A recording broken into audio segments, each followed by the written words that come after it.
If Rayman doesn't have shoulders, can he wear a backpack?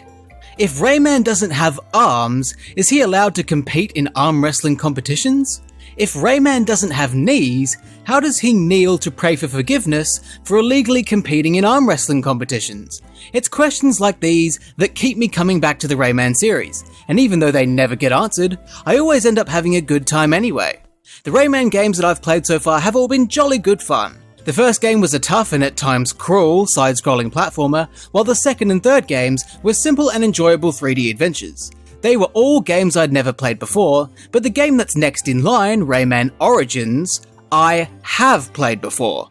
This game has been in my possession for, I want to say, about 10 years, but despite owning it for such a long time, I've never given it a proper go. It's just like my toothbrush. I've had it sat there for a long time, and I could brush my teeth whenever I want, but I just haven't. I know for a fact that I've never finished Rayman Origins, and all I can remember from my limited experience with it is freeing a fairy from a cage. Everything else about my experience with this game I have long forgotten. But now that I have the whole series prior under my belt, I'm keen to revisit Rayman Origins, actually beat it, and see what it's all about. Well, it's about Rayman, but you know what I mean, don't you?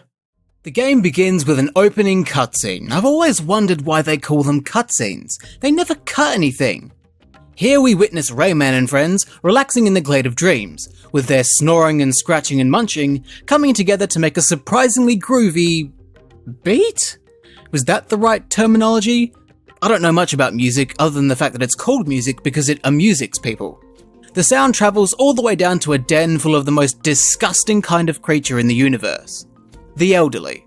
Fed up with the racket, these dark creatures go on a rampage led by this rabid granny. Rayman and friends fight back, but are unsuccessful. Now, chaos has ravaged the Glade of Dreams, and it's up to Rayman and friends to restore order.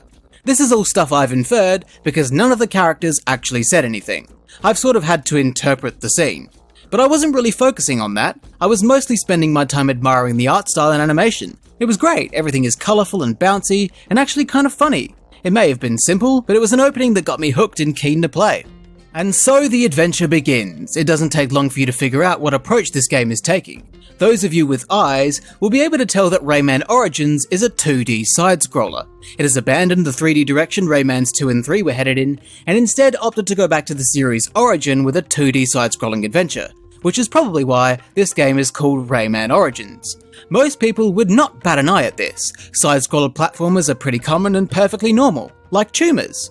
I, on the other hand, was shitting myself. You have to understand that I have experienced the first Rayman game. It was good, but towards the end, it was brutally unfair. The game was full of cheap shots and hazards that were impossible to react to. It was a game of trial and error that was incredibly frustrating and artificially difficult. Seeing Rayman return to this kind of gameplay filled me with dread. I was worried that I would have to put up with that kind of bullshit again, especially if it's leaning into the whole origin thing, but I was still buzzing with keenness from that opening cutscene, so I was still happy to get stuck into it. I got started with a sort of cautious excitement. The first level was called It's a Jungle Out There, and it did a brilliant job of introducing me to how this game was going to work. It had everything. Rayman's initial moveset is quite limited in that all he can do is jump and sprint, but even with just that, the first chunk of the level was actually pretty cool. It starts with Rayman encountering the caged fairy. I don't remember the cage being a creature and running off, but I do remember the fairy. And it's not because she's barely clothed, by the way. Rayman, using his limited abilities, needs to chase down the cage and free the fairy. This involves some pretty basic platforming, but the level actually has a fair amount of moving parts and interactive elements to it. The level shifts and changes, it even launches you into the background at one point. The fairy, turns out, is actually Batilla, the fairy from the very first game. And just like the first game, she grants Rayman the power to fist. You'd think with the lack of any proper limbs, using his fist would be the one thing Rayman would have mastered at this point, but I guess not. Rayman now has to continue to navigate the rest of the level with his newfound power that he first learned 16 years before this game came out.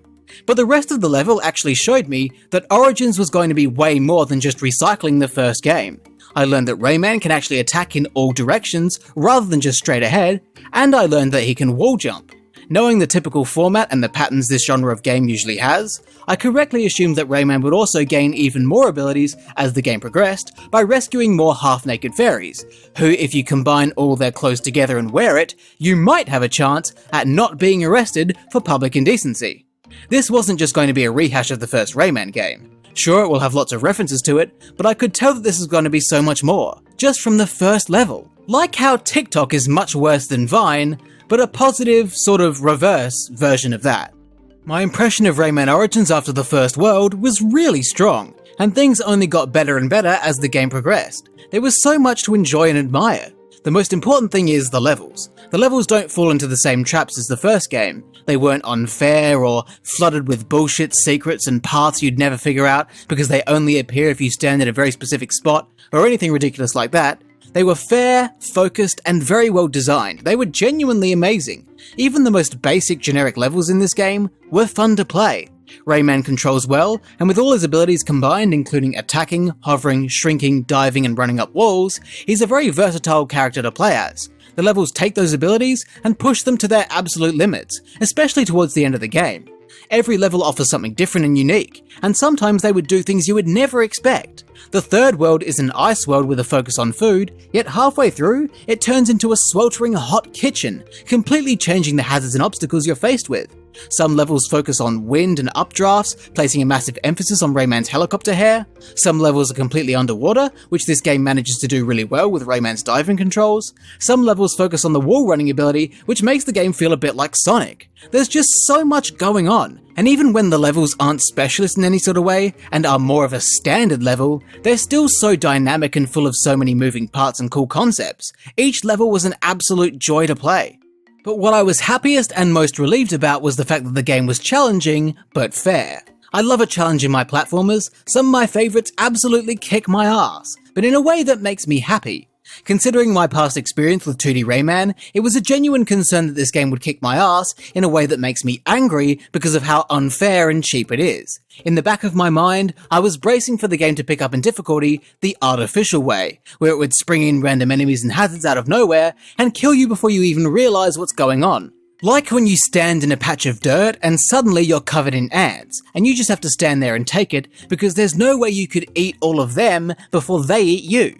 Rayman Origins was challenging but fair, and I felt great satisfaction and relief when I completed a difficult stretch of platforming. And it wasn't like the first game where it was a sort of thank god that's over relief.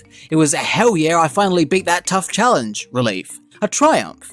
It wasn't only the way the levels were designed that made the difficulty enjoyable, it was also the removal of lives. There are no lives in Rayman Origins, not a single life to be found, just like me. Whenever you die, you're respawned at the last checkpoint you reached, and you can keep going at it for as long as you like. That's way better than the first Rayman's life system, which punished you for taking part in the trial and error the levels were built around. What Rayman Origins felt like was a more polished version of the first Rayman game. They culled away the crap and changed their approach to level design, making Rayman Origins a game with incredible gameplay. And that's just talking about the standard levels. There's plenty more to discuss. Rayman Origins also features tricky treasure levels. These levels are unlocked by collecting a certain amount of Electoons. Electoons can be found in secret areas and levels, and they also serve as each level's endpoint. You can also earn bonus Electoons from this little magician guy by collecting enough lums, which are found everywhere. They encourage you to explore the levels and try to find all the Electoons, while also maximising the amount of lums you collect. It makes the levels that much more interesting to play through. With enough Electoons, you gain access to tricky treasure levels, which are brief but bombastic levels where you need to chase down a chest and break it open and collect its contents. These levels are so much fun. They're intense, fast-paced, and pretty difficult. It is a little bit trial and error since everything happens so rapidly that it will take you a few tries to understand the level's layout, but once you get it, it's a great experience. Completing them rewards you with these gems, which I'll get to later. They're definitely worth the effort of seeking out the Electoons. They're just that good.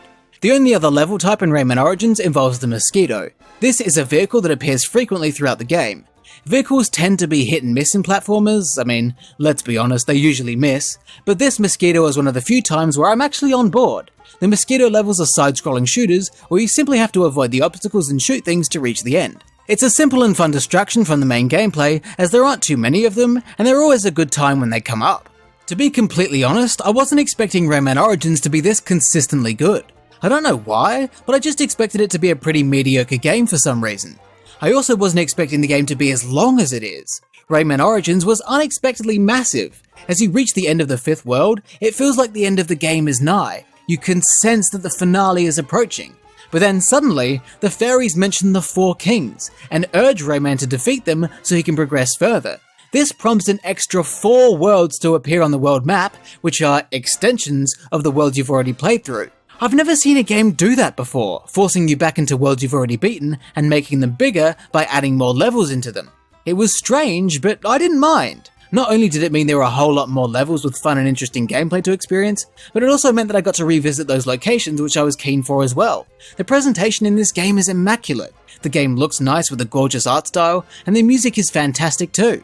The game has a level called Best Original Score. I wouldn't necessarily go that far, but it was pretty damn good. Having these world extensions appear out of nowhere meant I got to listen to it all over again. It felt like a playable cartoon. The 4 kings are actually bosses that you encounter at the end of these world extensions. I did think it was weird that there hadn't been any boss fights at all, despite being 5 worlds deep into the game, because usually platformers include them. I can't think of a single platformer that doesn't, I'll be honest.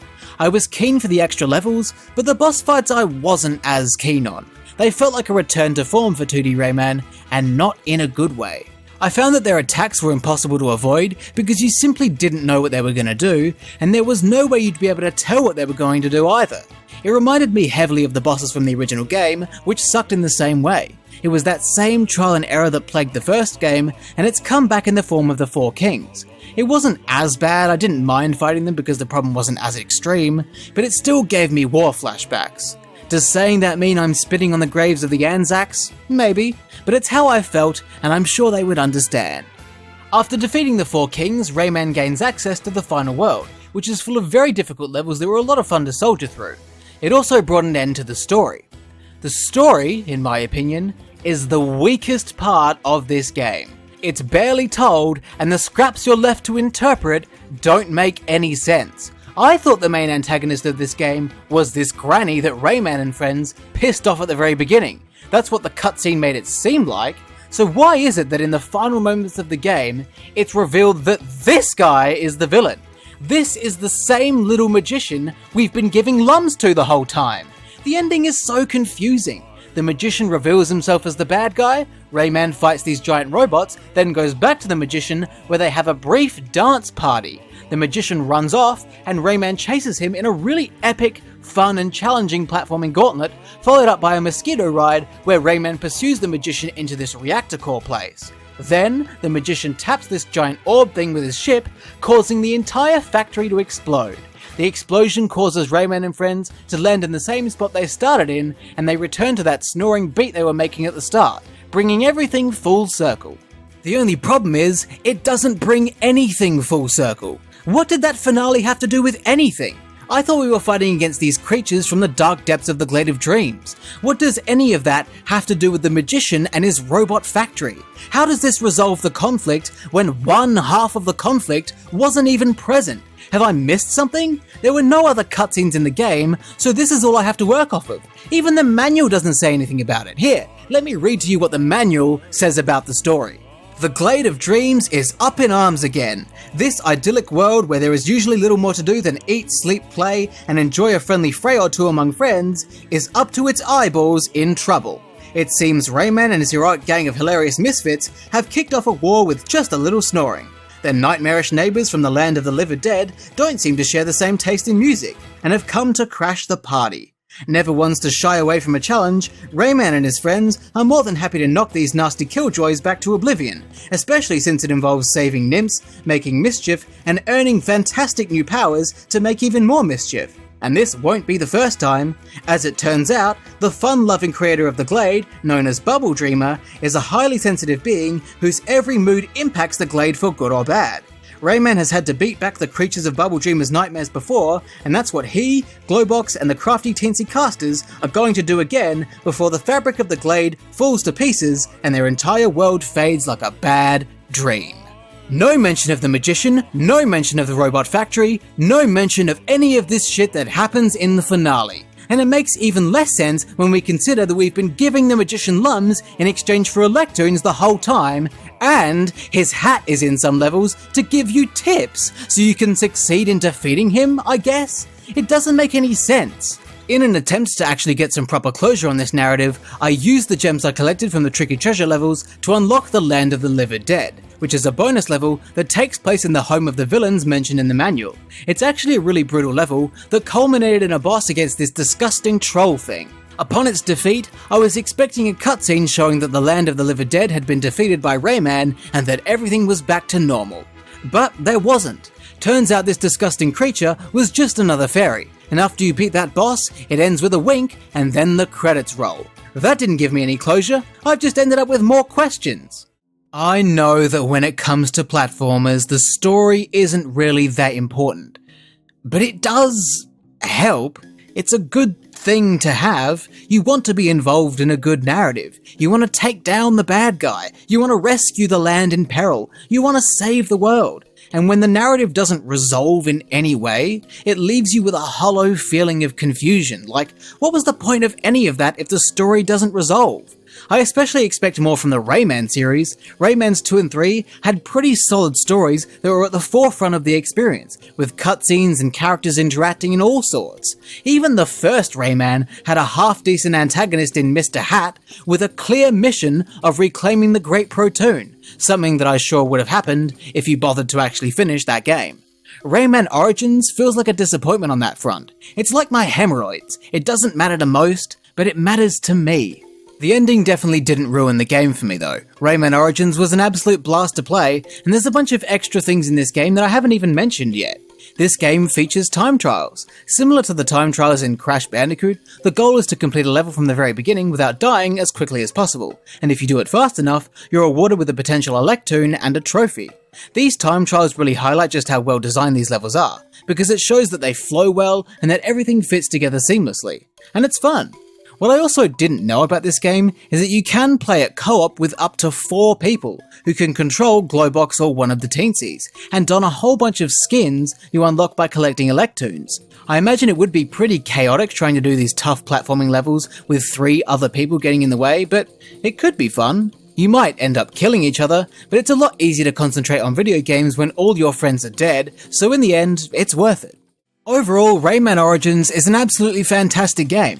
I know I've been kicking and screaming about the story, but it's literally the only bad part about this game. And if the story is the worst part of your game, you've got a good game on your hands. The actual gameplay and level design is insanely good. Genuinely some of the best 2D platforming I've ever seen. That's not even an exaggeration, it was amazing, and I loved it. I feel the same way about the presentation. It looked and sounded fantastic, like a supermodel who can speak Mozart. It had way more content than I ever expected it to, and it was a blast from start to finish. I honestly think that out of all the Rayman games I've played so far, this one is the best. Don't get me wrong, the others are great, but I've never had more fun playing Rayman than with Origins. I just loved it, and now I'm furious, because I've been in possession of this game for at least 10 years. I've had this on my shelf for over a decade, and only just now have I realized the absolute gem that's been on the disc the whole time. Why didn't anyone tell me? It's absolutely infuriating that I've been missing out for so long when it's been staring me in the face. Fuck you, Rayman. I'm just kidding, I love Rayman. Speaking of Rayman, if he doesn't have legs, that means he doesn't have an arse. If he doesn't have an arse, what does he shit out of?